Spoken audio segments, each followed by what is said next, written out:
I'm honored to be joined today by Angel Millar. He's a hypnotist, martial artist, and author of 5 books on spirituality, including The Path of the Warrior Mystic, Being a Man in the Age of Chaos.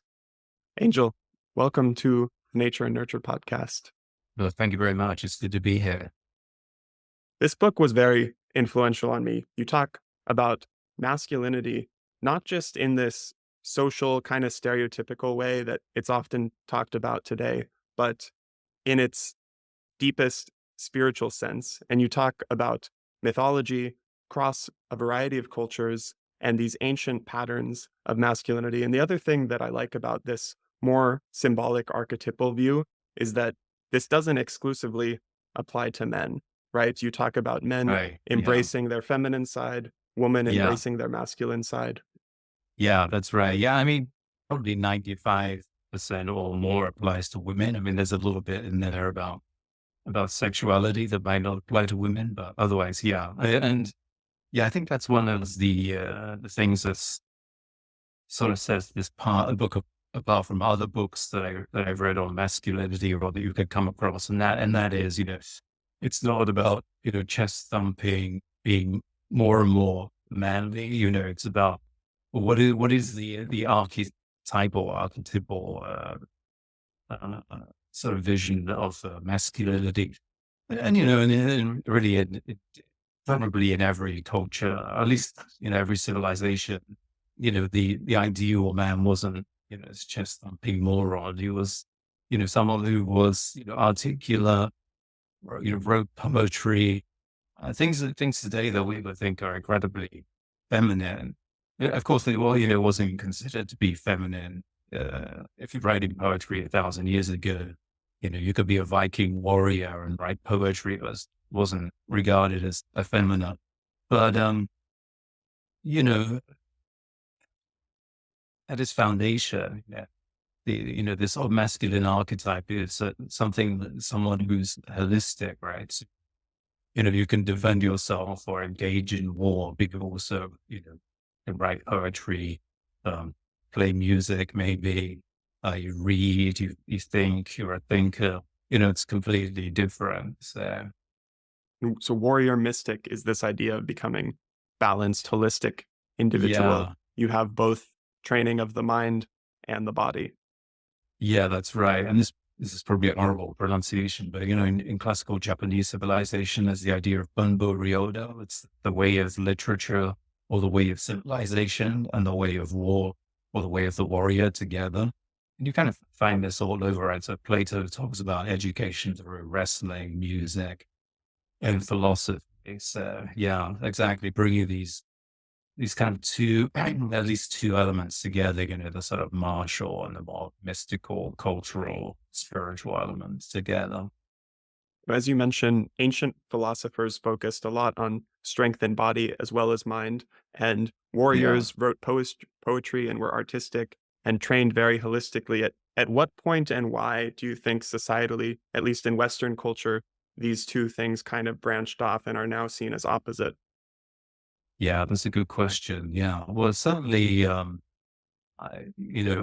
we go back to the early 20th century, there were already complaints, chivalry meant giving up your seat to a woman on the train or something like that. It's nothing, inherently wrong with that. But the idea of, masculine heroism or being physically strong had pretty much, disappeared, right?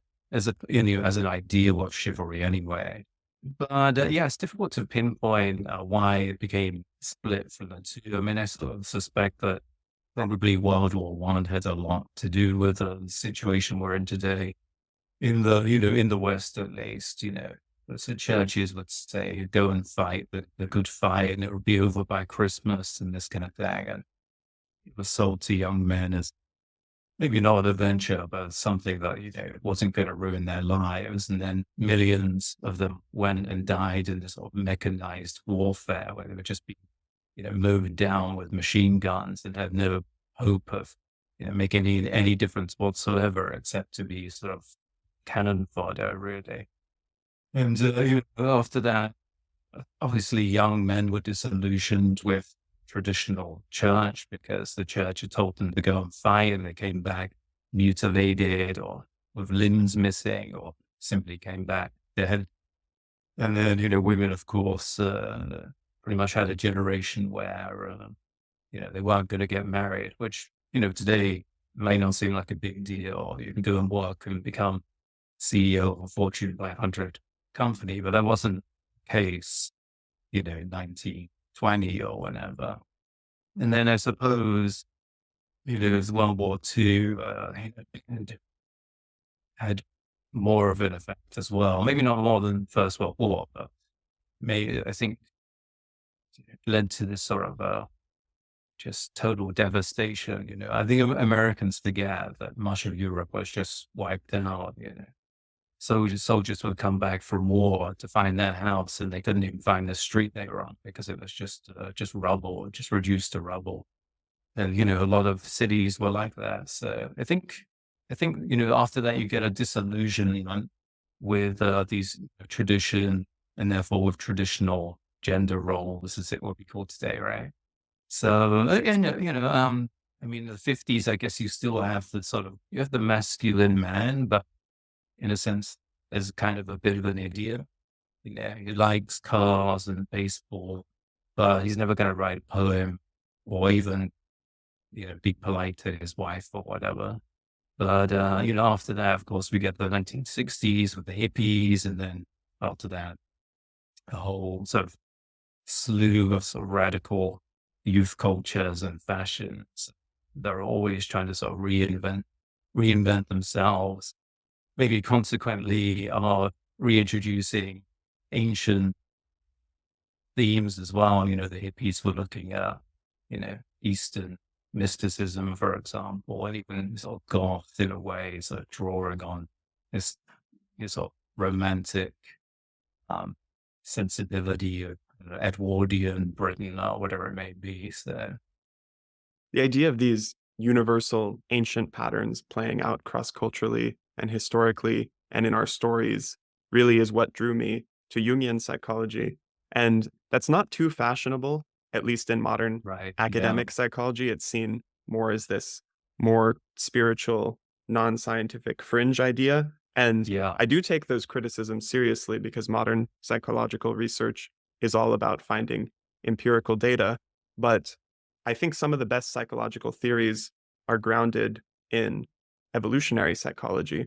Right. And when I see these repeating archetypal patterns across cultures, even though it's hard to show empirically, but I have a hunch that there's a reason that you see universal patterns emerging as though these are adaptive solutions, to use the evolutionary language, and we're trying to communicate some message, and humanity across areas of the globe are converging on similar messages and similar themes of what it means to live a good life, or what it means to be a healthy man or woman, and what masculinity and femininity means, and how each sex can balance that harmoniously with each other.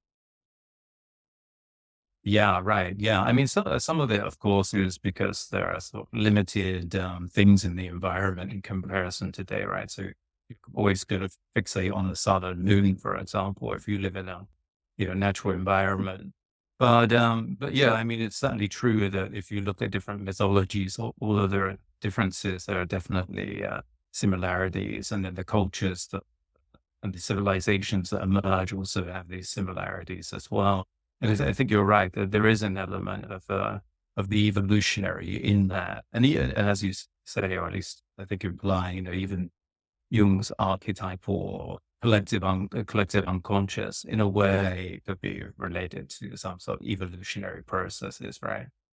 You touch on that a little bit in the book when you're talking about the modern pitfalls that many people have, like addiction to junk food or porn or social media, anything that gives you immediate gratification. And plenty of great psychologists have put an evolutionary spin on this, that these are very new technologies. We didn't Yeah, evolve with this type of temptation constantly around us right, in our right. ancient environment. high Yeah. fat, high sugar food is rare. Yeah. It's energetically dense. It's good for you to have a strong taste for it. And now it's like on a global level, or at least again in industrialized societies, there's a huge selection pressure in favor of discipline and delay of gratification, these traditionally Yeah. masculine virtues that you talk about. That's And right. people who can lean into that, their lives do seem to get better, but it's a huge test. And if you don't learn that lesson, it's very costly. Yeah. No, it's a huge test.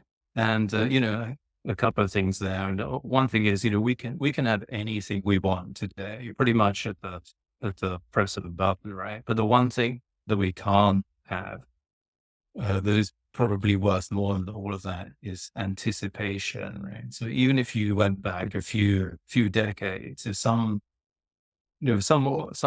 obscure musical band was going to release an album, or if some really obscure author was going to release a book, you'd have to travel to the closest city.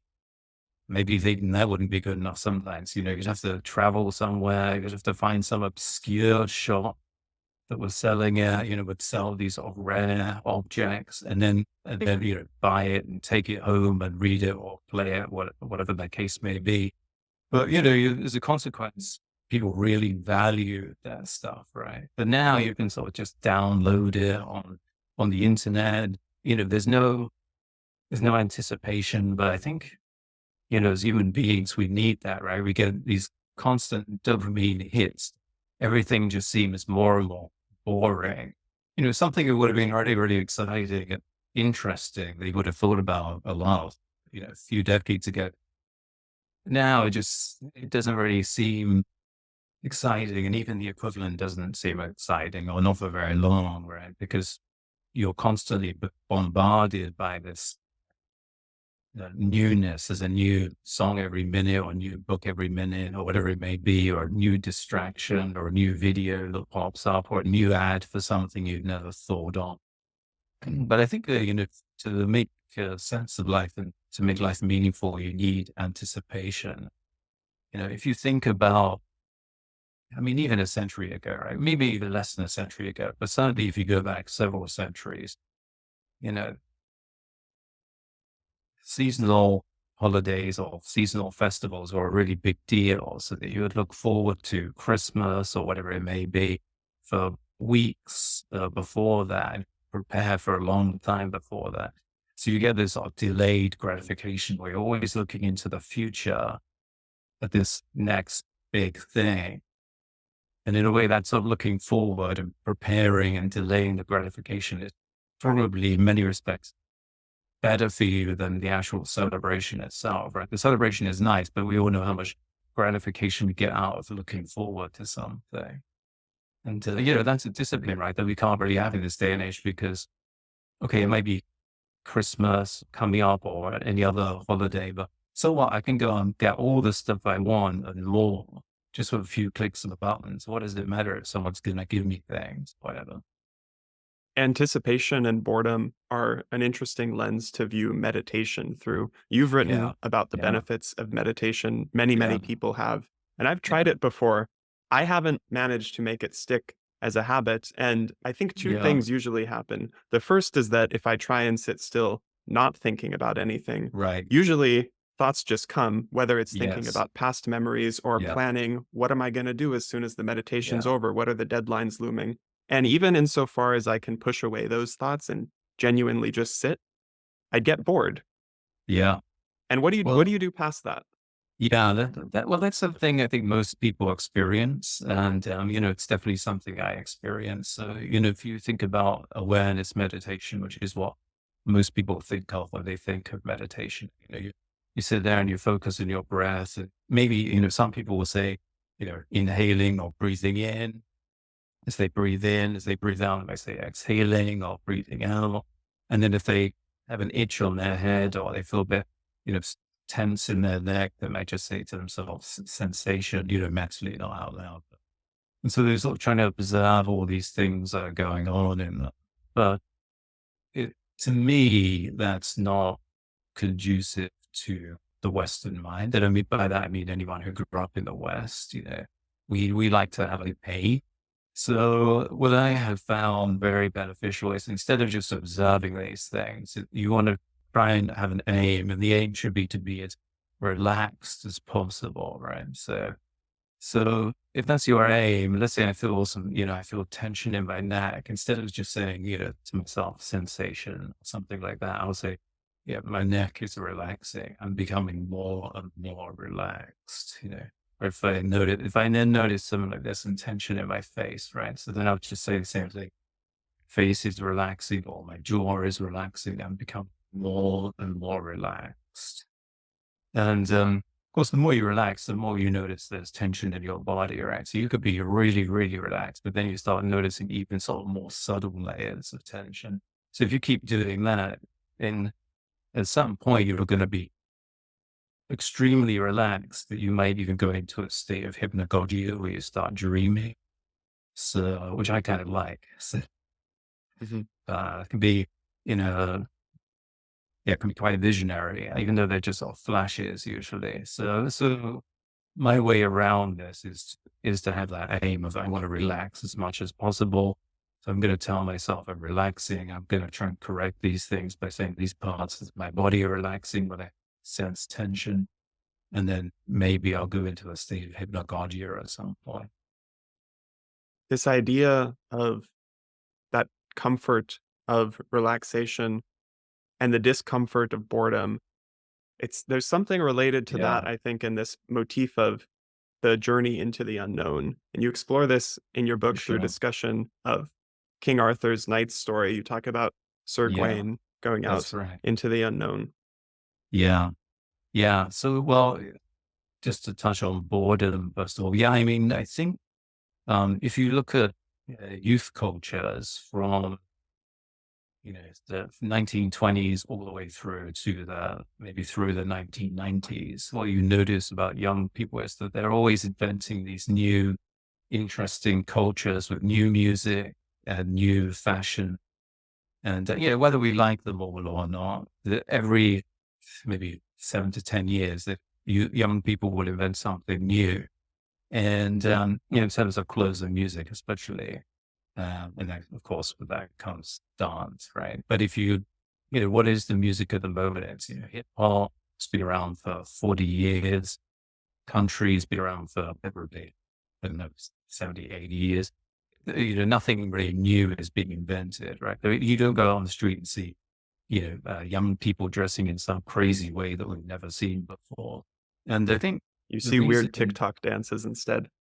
yeah, right. It's sort of all online, which is one thing. But I think the other thing is because young people were really existentially bored, they decided, okay, we just need to create something totally new and then have these nightclubs where we go and we have a kind of different world. So that boredom kind of pushed creativity. And I think, there's been a decline in creativity over the last 20 or 30 years. Um, and I think that, that the instant accessibility of everything is probably partly it. There might be other reasons, such as, a greater emphasis on conformity or, fear of doing something creative, but then people say it's somehow immoral or whatever. You could be in trouble. So that might be another reason. But it's probably also to do with teaching as well. But certainly, yeah, boredom is probably an element. No one's bored enough to really create anything. But in regards to the myth of Sir Gawain, yeah, so as you know, in the Middle English tale, Sir Gawain and the Green Knight, it's King Arthur's court is celebrating Christmas, and then this huge green giant strolls in, having got there on his green horse, and says, "One of you should chop off my head with my axe, so long as I can do it to you." Later on. And of course, no one really wants to take on this bizarre green, huge knight. But eventually, Sir Gawain takes up the axe, and the giant knight bows his head and allows it to be chopped off. And then the headless green knight goes over and picks up his own head and says, "Come and find me in a year from now, at the Green Chapel." And rather than running away, or getting an army together in the story. You know, so Gawain goes in search of the Green Chapel, and then when one imagines that he must think that he's going to die at the end of it because he's not going to be able to pick up his own head after it's been chopped off. And, but there is, there's a message there about keeping one's word, right? Which is very, very important until, well, I mean, I guess it's still important, but, even a few decades ago, or maybe half a century or more, in Britain at least, if you shook hands with someone and promised something, that, if that went to court, that was regarded as good as a written contract if you did that. Whereas now, everything would have to be written out and signed and sealed and looked over by the lawyers because one's word is not good enough in the modern age. I So, wonder if social media has contributed to that dishonesty, especially when you're dealing anonymously. yeah, well, anonymity, surely, yeah. And I think, probably the other thing is, I don't blame people for being involved in politics and screaming and all this kind of thing. Because I think in a way, people are sort of victims of the algorithms themselves. They're being fed this stuff that makes them angry on purpose. But I think the other thing is, people feel that, well, the other side is dishonest. So if I'm dishonest, that's just being clever. And, it's okay because it's a tactic. Well, when I was at school, my teacher, one of my teachers, was talking about tactical voting and saying, well, if the party you want to win isn't going to win in your borough or whatever, then you vote for another party that might win just to keep out the one that you don't really like.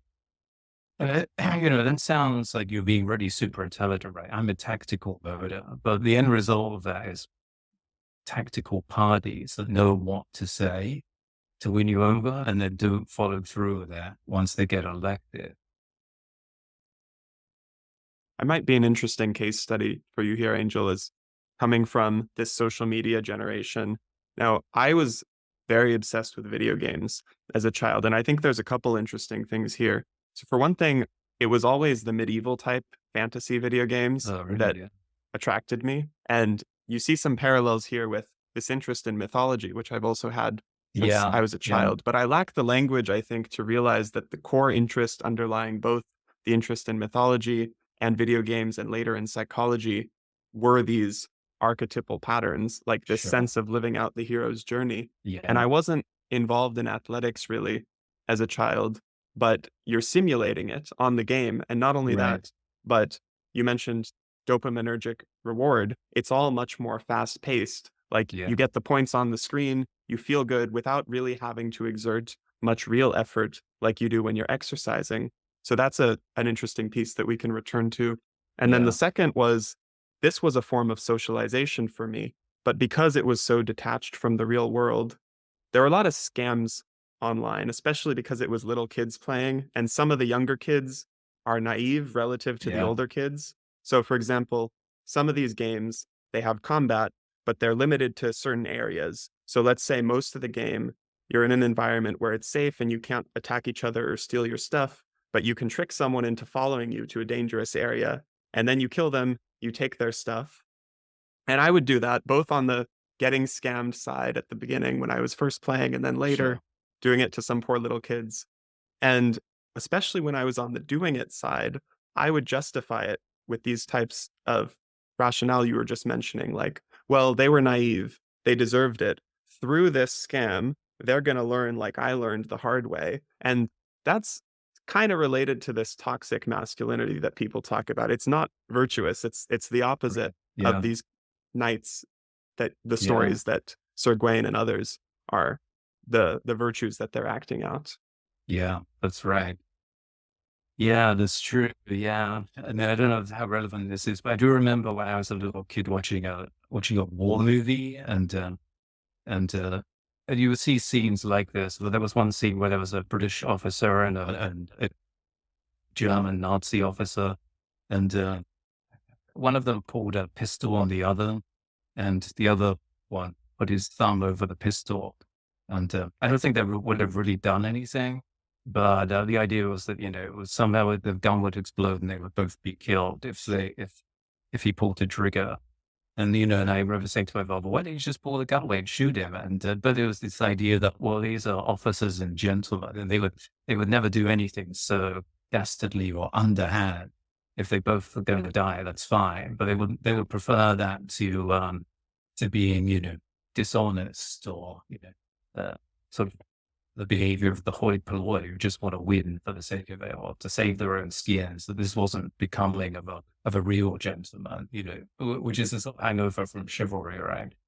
But yeah. So yeah, it's kind of interesting. So they are playing these games about chivalry, but everybody's working out how to, you know, Yeah, just- eventually in my late teens, it hit me that yeah, I was investing into essentially virtual strength and money gains that no one cared about, but from the real world. And I was bullied, and in general, there's kind of this stereotype of living in your mom's basement. I mean, I was a kid, so it's fine to be living at home, right, but yeah, not really contributing to society much, not yeah, fo- if anything, gaining weight and not being physically healthy, but ironically, exercising a virtual character on the screen.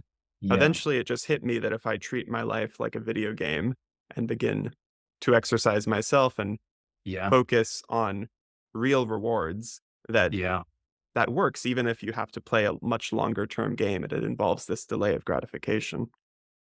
yeah. That's right. Yeah, and I'm sort of interested in esoteric spirituality, and what I find a lot is that there's an adult version of this where, people will join these secret societies that allegedly have some lineage that is unprovable, going back to some medieval knightly order. But at the same time, they're never going to work out or learn a martial art or go to the gym twice a week or anything. So what does it matter if you're a knight in some secret knightly order, but you're not even doing even the fundamentals, even an hour or so a week? But it still attracts people, and people, I guess, get a lot of meaning out of it, even though, people are thinking over in their 30s, 40s, 50s. So as I was reading The Path of the Warrior Mystic, a lot of it was resonating with me. For one thing, PhD student, this is generally pretty extreme, like in this intellectual domain. And you work a lot. Often people don't have really balanced lives. So Yeah, often, you're like staying late at night in lab, yeah, you're eating junk food, you're drinking copious amounts of coffee, you're not focused on the health of your body, mhm, but your mind is getting a stronger workout than almost anyone in the world. sure. And you become very imbalanced. And I don't know what it was exactly. It's partially related to this video game attitude towards life, but I got into fitness as well. And Right. you mentioned other creative activities. I mean, science is very creative. You also mentioned earlier romance and dance. I got into dancing, but only ballroom dancing. So this is Uh-huh. partner, man and woman. Yeah. And you also mentioned clubs earlier. Like, those have never appealed to me, and it's partially because I'm introverted, but I don't think Mhm. that's fully an explanation because Yeah. introvert wouldn't go out ballroom dancing, but there's something about that Yeah. one-on-one connection that Mhm. is not only really fun, but it makes me feel like I'm growing. And once I read Path of the Warrior Mystic, it just kind of clicked in such a way of this is developing myself into like a warrior mystic. And you also talk about the importance of initiation, like going Mhm. through this long period of mentorship. So if this was knighthood, you'd have to be a squire for a long time. In a way, the PhD education or any education really is like that. You have a Yeah. mentor, you're kind of low on the hierarchy for many, Right. many years, but Yeah. then you advance and you earn this title showcasing your expertise and it carries you the rest of your life. Sure. Yeah, that's right. Well, in regard to dancing, the best Spartan warriors were supposed to be the best dancers. And, even in our 20, even in the 20th century, Bruce Lee, what everyone knows as a master of Kung Fu or Wing Chun.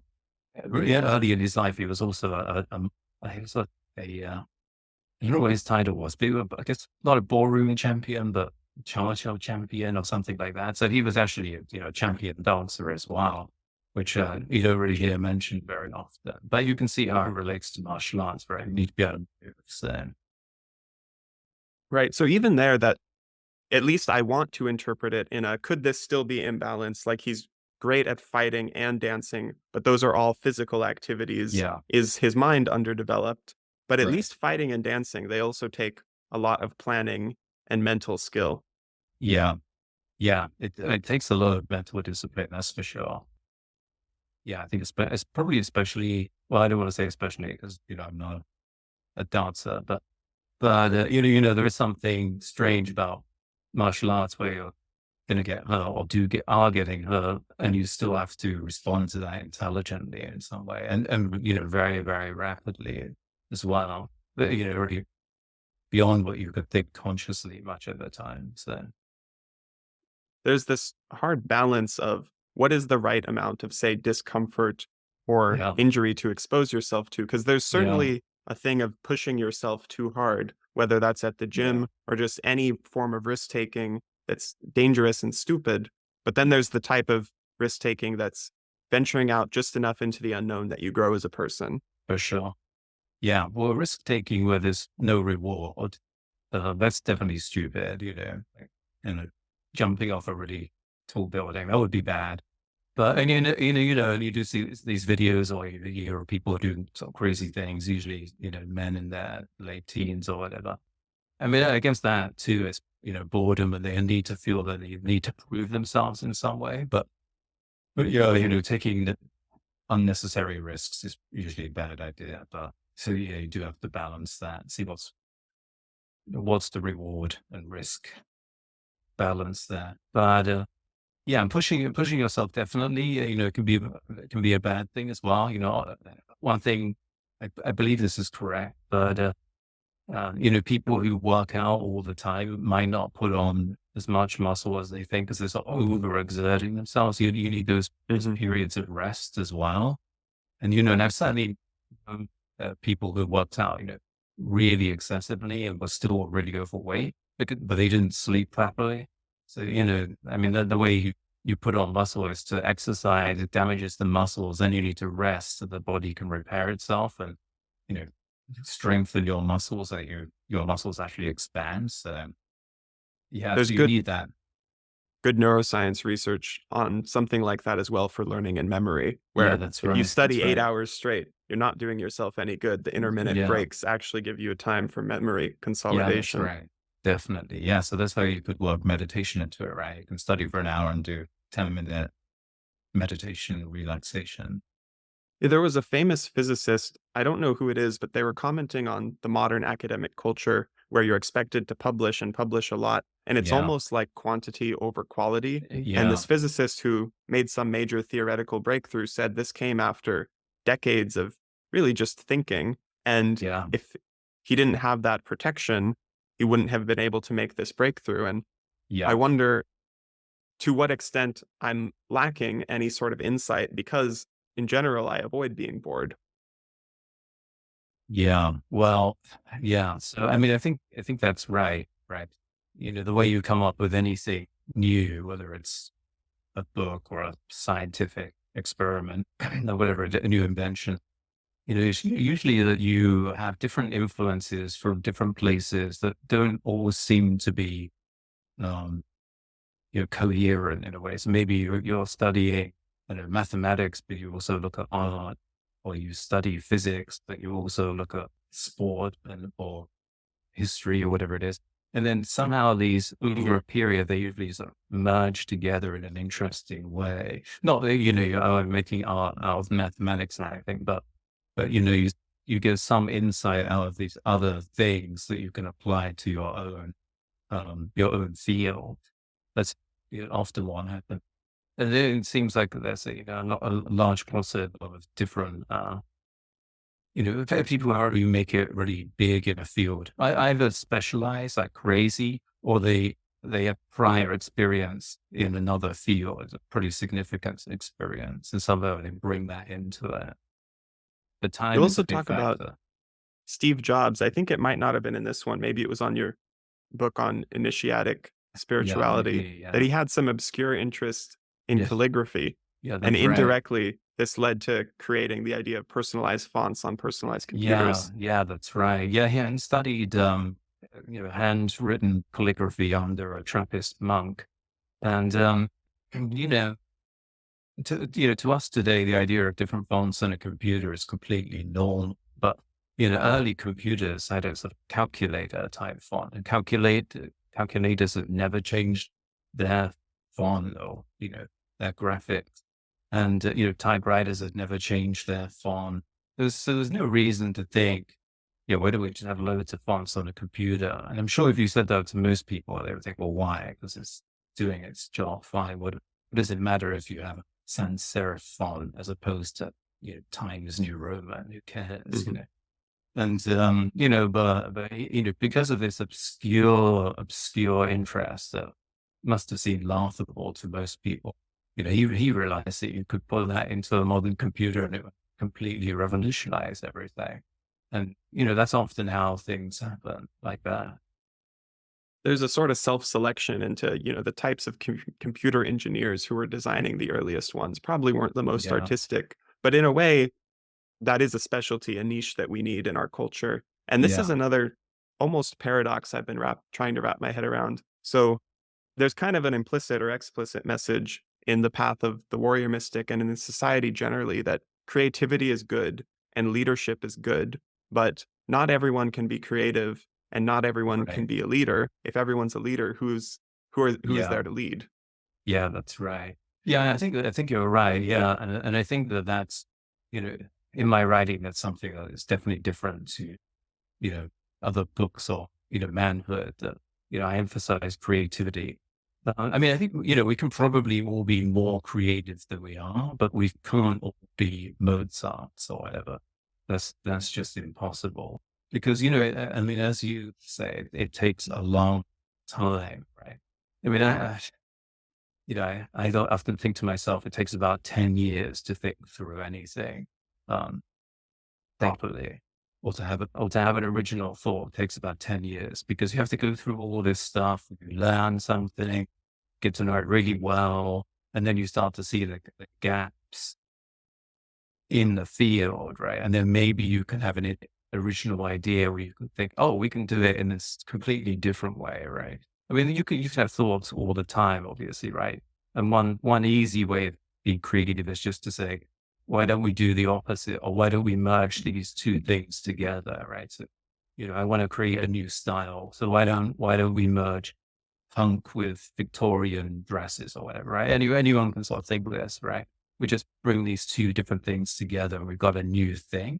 But I think if you're really serious and revolutionary, yeah, it takes about 10 years to think through it and then to see what's missing or how it can be done differently. So I don't know But if do you that think answered the there's question. anything new in the path of the warrior mystic? Even if the answer is no, I think it's Yeah. valuable in the sense of newly repackaging ancient ideas that Yeah. aren't being talked about as much. But is Yeah. is that primarily what it is, or have you sprinkled in some of your own original thought in there as well? Yeah. So I would say both. I mean, I think it is my original thought, but I think sometimes when you have a really original thought, it's also kind of archetypal, right? And it's been thought before. Mhm. So it's kind of paradox, really. So yeah, I mean, I think, I don't think there's another book out there like that. Well, some people have compared it to, what is it? King, Magician, Warrior, Lover. I have to say, I really hate that book. Most people that I know who've read it absolutely love it. But I just think the premise is wrong for a start. That you have I mean, how does that relate to society? King, Magician, Warrior, Lover. I mean, who's making the food? So to me, it's sort of implicitly a sort of overly romantic book. And I mean, it hints at some archetypal things, but it tends to focus too much on the modern things for me. I don't really care about 1960s movies or whatever. But so beyond the title, I don't think there's a lot of comparison really. But yeah, so I think I don't think there's a book out there that's saying quite what that book says, but consequently, um, yeah, of course it reflects something more archetypal. So even the division into three, right? You can relate that to Plato's, suggestion of learning through music, philosophy, and wrestling, for example, and you find this all over the place in different ways. Uh, yeah, It did remind me of some of Jordan Peterson's work, and that might be just to Uh, the extent that you're drawing on Jungian archetypes and some of these common themes. It seemed like yeah, the major divergence was where he goes more into neuropsychology to right. fortify the argument. You're talking more about artistry and culture and Yeah, ancient mythology. yeah, but yeah. I mean, I've listened to many of his videos. I actually haven't really read his books, so if there is any similarity, it's probably unconscious. But Uh-huh. I yeah, think I that's mean, even cooler because then that's sort of a convergent message from yeah. very distant lines of research. Yeah, yeah. I mean, he gets a bad rap, obviously. I mean, and what people say he's saying is not really what he's saying. But I mean, I suppose I mean, he sort of endorses masculinity, but is probably someone who endorses creativity to a certain extent as well, right? I know he's talked about art in the past, so that's Mhm. probably true. Yeah, although we're coming at it from pretty opposite directions, maybe. Has your work ever been mischaracterized in that negative way? Um, yeah, I mean, of course, yeah, and I mean, sure, I could go on to Amazon.com and buy foolish reviews or whatever, but yeah, I mean, and I've read people making snidey comments about usually about articles or something like that. I mean, I can say completely hand on heart, 100%. Every time someone's made rude remarks about my work, I've got the feeling that well, A, they haven't read it, and or B, that they have read part of it at least, and they're intelligent enough to know what it's actually about, but they want to get some applause and some shout out, so they will mischaracterize it consciously, and so I can't really take these people seriously. I think they've either not read it or they're not honest. So yeah, Right. The part that I could see being mischaracterized, it's even in the subtitle, the being a man in an age of chaos. yeah, yeah, yeah, And the focus on masculinity in general, yeah. focusing on masculinity, even in a positive direction, people seem skeptical about it Oh, yeah, in for modern sure. culture. The really interesting thing is that if you spin it in the right way, like in some ways, you're embracing a lot of feminine virtues. You're saying men should be Yeah, more creative, more artistic, right. more empathetic. Yeah, yeah. Yeah, well, I suppose they want really, feminine virtues if you went back, a few hundred years, right? But they are now, which is ironic. So interesting, right? So that, I mean, I think it's very much a kind of 1950s model of a man, right? That, you're a man, so you fix cars, you watch baseball, you drink whatever the replacement of Bud Light is, and you're a bit stupid, and you're not very thoughtful. And then the woman is the sort of thoughtful one and whose voice isn't listened to or whatever.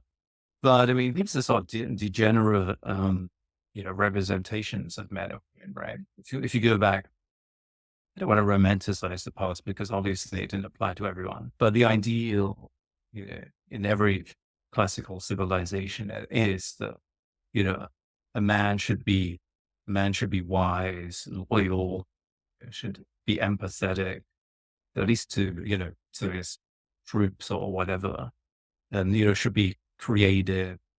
There's an interesting marketing guru called Rory Sutherland, and he points out that there's an army general and an artist actually think alike because the general can't do what's rational. It has to do whatever is counterintuitive.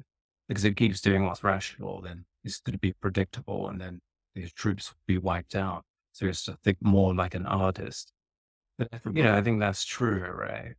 So yeah, so it is true that yeah, you know I mean, I'm sure a lot of, sort of pro-masculine type guys read my book and think, what? He says, if you think you're a, tough guy, you should take up poetry. Who is this guy? They probably think it's, sacrilegious. But yeah, poetry today seems kind of effeminate, but, great warriors wrote poetry. Yeah. That idea of a potential reader who turns out to be disillusioned, it's sort of a caricature, but there's some insight there about there's a part of people that's seeking for some genuine way to improve. But then there's also a separate part of us that's almost like we already have an expectation of what we think would work. So, Yeah. like, you're seeking out, say, advice on masculinity, and that part is genuine. But then there's some Yeah. part of you that thinks, well, poetry can't be it. I'm going to reject that. Right. Yeah. And there's a paradox there because if you knew the answer already, you wouldn't be seeking it out. But that part of you that rejects certain solutions Yeah. presupposes you know. You mentioned that there are sex differences in attitudes towards romance. And there's sort of this balance between, let's say, lust and love. I mean, obviously, if we're generalizing, yeah, there are differences in the way men and women see things. I mean, I suppose, the most controversial part of the book is, I talk about how, the strong man wants his lover or beloved to turn into a devouring goddess. And I talk about the symbolism of beheading. Obviously you see images of Medusa, right? But it's kind of curious that you see a lot of, a lot of paintings over the last few hundred years of men being beheaded who appear by women who appear to be in a state of ecstasy, and it has this sort of very sort of sexual um, look when you really look carefully at it. And I think this beheading image is on some level this idea of the petit mort, the orgasm, which is it's death as well.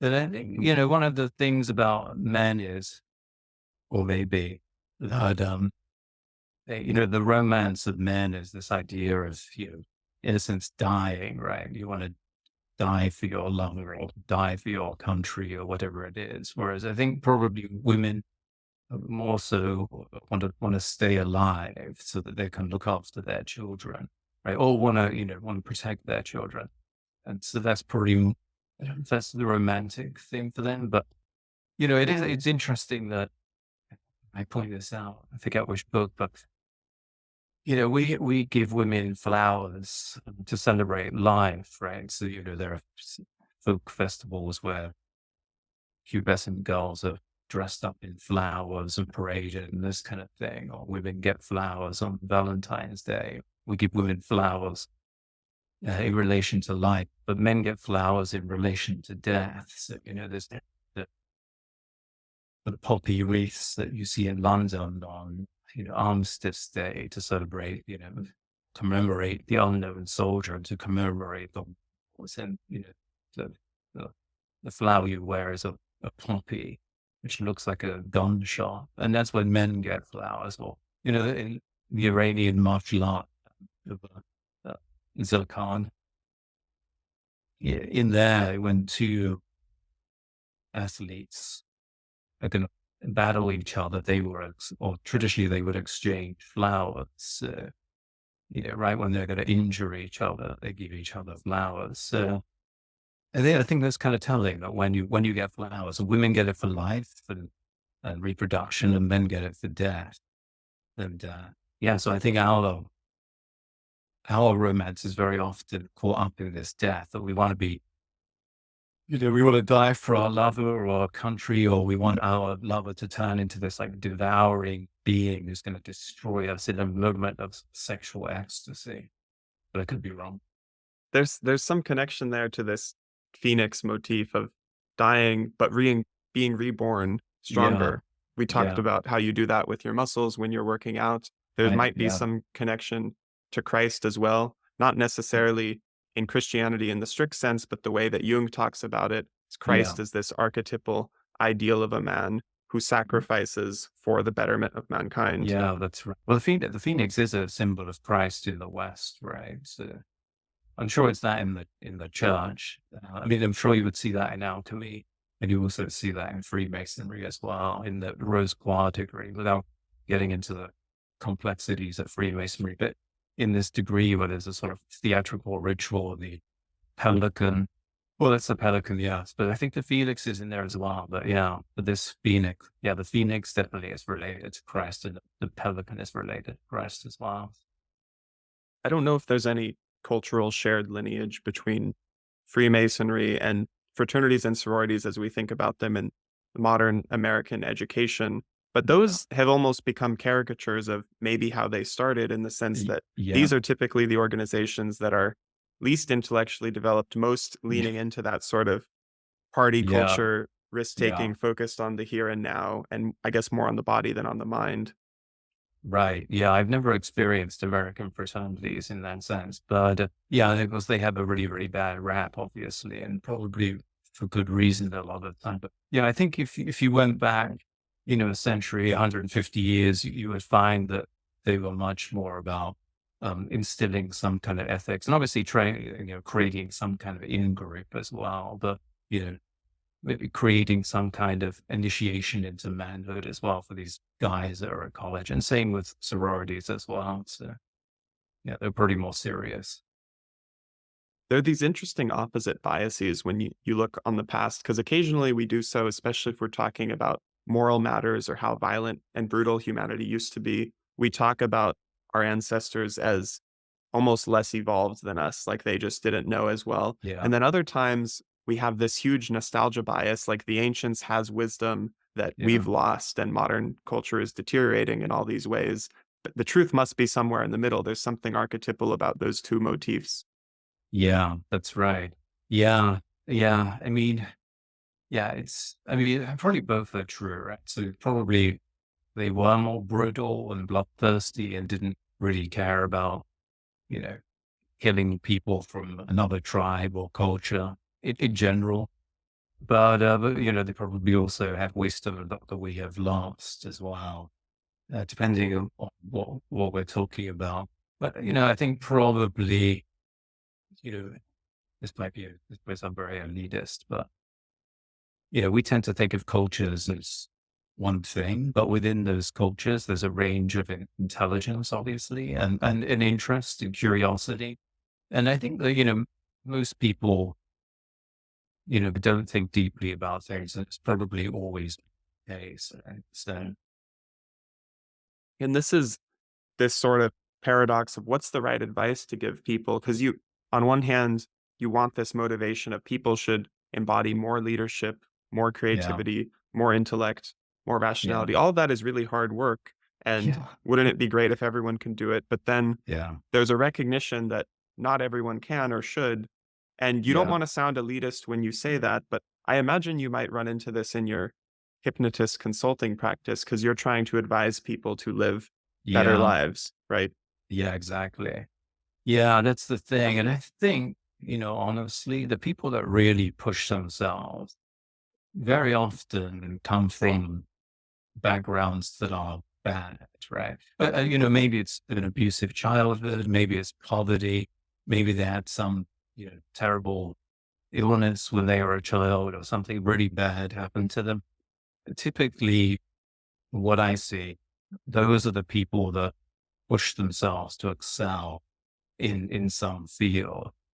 Mhm. And the people that have a pretty okay childhood are probably going to have a pretty okay adulthood, but they're never going to become, a great leader or greatly creative because it's sort of been a little too comfortable for them. And, we want people to be comfortable and not suffering, obviously. But from what I can see, yeah, people who become leaders or put their neck out or do something totally original, they come from not a great past. Yeah, maybe there were great things about their childhood, but there were things that were bad as well, really bad. And, in a certain sense, you have to come from a little bit of a broken past to take the risk, right? Because otherwise, why would you stick your neck out if everything's kind of okay? I relate to that. I think Yeah, I seeking thought you out might. this sort of masculinity Yeah. and spiritual guidance and self-improvement probably stems in some ways from growing up without a father. Oh, And yeah. Yeah. Yeah. but I also think that some of the people who arrive at this sort of more traditionally masculine conservative values might have arrived there because they were explicitly modeled that by a father. So it's almost maybe Yeah. like a Yeah. U-shaped relationship, where if you lack it Yeah. entirely, you really seek it out. If you're modeled Mhm. it greatly, you seek it out. And then if you have someone who's just sort of there, I don't know, maybe you don't have as much drive in one direction or the Yeah, other. that's right. Yeah. Yeah. And, it's definitely true that if you grow up in, I don't know, in a very traditional family, we would have like, okay, grab the axe, we're gonna chop down a tree and make firewood, and then we're gonna go out and shoot a bear and eat it. You probably are gonna end up like that. But you're probably also not gonna think, you know what, I should create art, I should write poetry, I should study for a PhD or anything, right? So you keep replicating that, but you're not, there's still something missing, right? Half of the picture is missing from a classical point of view. Mhm. Which side did you come from? Yeah. So, well, my family was very, I wouldn't say very conservative, but I think, yeah, I would say that they were quite conservative, and the neighborhood I grew up in was quite conservative. And, it was at that time, especially, I think it was more about, don't rock the boat. Britain was much more of a class society than it probably is today. And so there was this feeling of like, ooh, you don't want to excel too much because that would be bad. That's not for you. But me personally, I was autistic as a child, and I was pretty wild, and I was going to nightclubs when I was 14, and this kind of thing. And so, so I actually come from more of the creative end, but um, yeah, I guess because when I was about 70, I came across paganism and neo-paganism, and why it might have been silly in many respects. I think one thing it taught me was that there was something genuinely strange and romantic about this sort of ancient world of nature and stuff like that. And so I think it inoculated me against maybe it didn't inoculate me against the worst excesses of the creatives of artistic world, but I think somehow I sort of rolled them together in a way. So yeah, so I don't know. I mean, I guess on one hand, I definitely come from a creative background, but it also, there may be an element of it that's sort of more traditional element as well. So How did you cultivate the discipline to balance out that creative side? Did that come from the conservative upbringing? no, not at all. I think it probably came from the artistic education, actually. 'Cause, I went to Chelsea College in London and Central St. Martin's, which are, considered to be really the best. And, there it's really drilled into you that you just have to be doing this all the time and better than everyone else. So it's very, very, very cutthroat. So I think that probably made me work hard. Well, actually, I mean, I had I don't want to say it was a rough upbringing, but it was, parts of it were really tough. I was working in a factory in really, really bad conditions when I was 18, 19. So I was a little bit into my 20th year. So, I mean, things like that had a big effect. So, when you are doing a really dangerous job for no money or very little, then you really want to work hard. And actually, even then, I was working really hard. I was writing, but outside of work, reading all the time. I was painting and meditating. So actually, I ended up kind of doing too much. I think maybe it was just a drive to get away from that really, really bad environment that I've sort of kept going. How did you move into hypnotism? And by accident, like many things. Actually, a friend of mine was a hypnotist, and I asked him how he became a hypnotist, and because how do you become a hypnotist? But yeah, and he's part of he's I guess a registered instructor under the National Guild of Hypnotists. So it's actually learned from him, and it was actually great. They brought a lot of things together for me. So that's kind of cool. What is that like? Maybe it's because we already primed it with Yeah. Freemasonry, but when you hear Guild of Hypnotists, it almost sounds like this magical cult. Yeah, honestly, I don't know because I haven't gone to any of their events, but and maybe at some point I will. But it's just one of the sort of hypnotist guild or societies in America. So Mhm. I saw on your website you note a distinction between a more clinical form of hypnotism, which you yeah, are not, and then the consultancy yeah, form. yeah. So yeah, so if you're going to work with people that have um you know trying to phrase this politely, but if someone who has a psychological issue, whether that's schizophrenia or something else, maybe not that extreme, you know, you, you need to be a licensed psychotherapist to do that. And use hypnotherapy as part of that. So I don't work with people who are, in need of psychological help. Um, so I tend to work with people who are trying to sort of improve themselves in some way for some reason, usually professionally in some way. So, yeah, There's another thing we have in common because when I say I'm a psychologist, often people hear clinical psychologist, they assume you're seeing patients and right. dealing with Yeah, mental illness. And most psychologists are just doing empirical research, trying to study yeah, decision making, or in my case, emotions and brain development. yeah, yeah. Good. Or how do your clients find you? Well, actually, quite a few have contacted me after reading my book, but otherwise there is the website. So, Uh huh.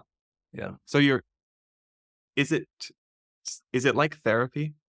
Are they? Uh, I would say it's not like therapy. I mean, that's why you would want to go to a hypnotherapist. So Mhm. for me, usually, and obviously I talk with someone for a while and see what's going on, but usually, it's not like therapy because usually they have an idea of where they want to go. So there's some kind of block for them usually. But Mhm. yeah, we want to sort of get them above baseline, get them working towards their goal when maybe they're not, or whatever it is. So it's not like therapy. Yeah, What do you think it is that draws someone to seek out a consulting hypnotist to push them? Because I can think of two things, I guess. yeah, One would be if you already have this intrinsic drive to improve, you know it needs to be done. You would yeah, think that you'd just start reading a lot and putting into practice things, and you don't need someone else. And if you do need yeah, someone else, you might think you're going to form an accountability group with friends or family yeah. members, and you can do it all interpersonally without spending money on it. Sure. Obviously, this is how you make your living, so I don't want to like say it's not not necessary, but what is the Yeah, piece that I'm missing there? What do you get from yeah. this? That's a good question. Well, I think I mean, I myself have done it, right? And I've spoken with people that have either I've done hypnotism with them or just in some sort of mentoring capacity. And, honestly, I know what I need to do, but I don't always do it. Sometimes I procrastinate and sometimes it's just really, really good to speak to someone. And lots of different things are going on in hypnotism or even in, life coaching or something like that. But, one of them is, you know, when, when there's a when there's someone who's an authority that you trust that tells you what you need to do and you need to do it, you definitely will do that. Whereas sometimes just knowing that what you need to do is not always enough. Sometimes we need to be told. I guess it may be something very primitive in us, something to do Mhm. with socialization or something like that. Do your clients tend to lack that type of father figure growing up? I haven't really asked. I don't think so. Not. I mean, we will have curious relationships with our parents for sure, right? But yeah, I don't think that's the issue. How about whether they're involved in a sort of initiation or not? Because when I think of Yeah, mentors in my life, I mean, the PhD program, it's a very structured program yeah, in that you have a mentor. And even if yeah, directly your mentor only advises you on research within university systems, generally you have professors there and some you click with, some you don't. And the ones you yeah, click with, I think people naturally in an education system seek out mentors there. But yeah. then if you're not in the system like that, I imagine it can be more difficult to find mentors in your life. Yeah, definitely. Yeah, and when I was at art college, we had a personal tutor, or what was called a personal tutor, that you would go and see once a month and discuss your work with, or you could discuss anything. And it sounds a bit like Harvard, but I think that personal contact is just invaluable, and it's certainly what I remember, and it certainly was pushed me on in that situation. So. Yeah, I think we need that. But yeah, this sort of initiation into something. Yeah, we definitely need it. For a lot of men, I think myself included, the motivation for self-discipline and self-improvement, part of it comes because you're made to be more attractive, and part of it is literally. So, Yeah, like, if you're physically exercising, you become more physically for attractive, sure. and then Yeah. other things men can attract through status, through Yeah. education, through money, dominance, social competence, artistry, really any form of skill that you can flaunt, it Yeah. attracts partner, and the same goes for women. Women can self-improve, and part of the motivation for that improvement might be to secure a mate. For And sure. this is another thing that it makes clear evolutionary sense why I would do that, but Yeah. it sounds sort of instrumental, and most people aren't, I think, thinking about it that seriously as it's almost like a form of manipulation, and that's not what people are doing. Yeah. Well, Sort of same thing with women yeah. wearing makeup. It's like on one hand, Yeah. it clearly might improve sexual attractiveness, but that might not be the motive. If they say it makes me feel good about myself, Mhm. you could sort of evolutionary psychologize it in an indirect route, saying maybe you feel Yeah. good about yourself because it makes you more conventionally attractive and people give Yeah. you all sorts of social feedback. So Yeah. it's this idea of what is people's root motive? But I think the thing about that is, um, yeah, it's true, right? So coming back to the exercise or whatever, that makes you more attractive. But I think there is almost this sort of mystical element where, what you think makes you more attractive as well. It's like, Mhm. you know, I mean, I'm sure you've probably experienced where, you see a woman, she doesn't catch your eye or anything for a long, long time, and then suddenly she gets a boyfriend and she becomes more attractive. Or, you've probably had an experience where you didn't have a girlfriend for a long time, no one showed any interest, you get a girlfriend, now women are throwing themselves at you. And it's, it's this thing that it's, in our mind, however we're giving it off, we give off this, feeling to other people. And I think the thing about the abstinence is that it doesn't take into account what you're thinking. I mean, it might be good in it's definitely preferable to you thinking about women in this sort of pornographic, derogatory way. But, um, you know, I know we need to wrap up, but, I think the other element is in, let's say, traditional religions, you sort of had an ideal of the female that you kind of elevated, right? And I think that actual act makes you sort of more attracted to women. And I'm not talking about white knighting or anything like that, but where you have this image of a sort of transcendent woman, um, and we don't really have that in the modern age. So Mhm.